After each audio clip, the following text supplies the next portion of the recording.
তোমাদের জন্য আবার একটা ব্লগ নিয়ে চলে এলাম। তো দেখো ব্লগটা কি নিয়ে এনেছি। তো আমরা তো ব্লগটা করছি একটা ক্যাতার ওপরে, যে একটা কলকা তৈরি হবে, তার উপরে একটা ছোট্ট ছড়া লেখা হবে বাচ্চার। যেহেতু আমরা তার পিপি হচ্ছি, তাই জন্যে সেইটার ওপরে একটা ছড়া লিখে সেটা তাকে আমরা দেবো। তো দেখতে থাকো। তো দেখো বন্ধুরা, আমার দিদি অলরেডি কাজ শুরু করে দিয়েছে। তো দিদি তো ছড়াটা লিখবে আর আমি তো কলকাটা করব।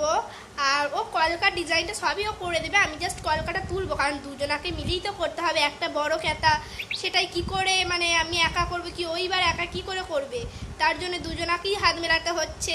আমরা 4টে হাত দিয়ে একটা বাচ্চার ক্যাতা করব। তো দেখতে থাকো। তো বন্ধুরা, আমরা আর বেশি বকবক করব না, বকবক করলে তোমাদেরও একটু একঘেয়েমি লেগে যাবে।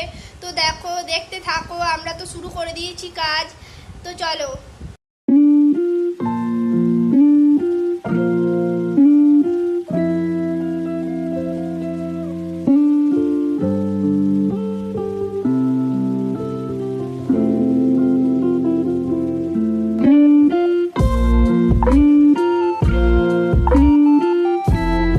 বন্ধুরা, তোমাদের জন্য যেই ওয়ার্ডটা নিয়ে এসেছিলাম, একটা বাচ্চার ওয়ার্ড, তো সেই ওয়ার্ডটা আমাদের তৈরি হয়ে গেছে। তো দেখো কেমন লাগছে বলো।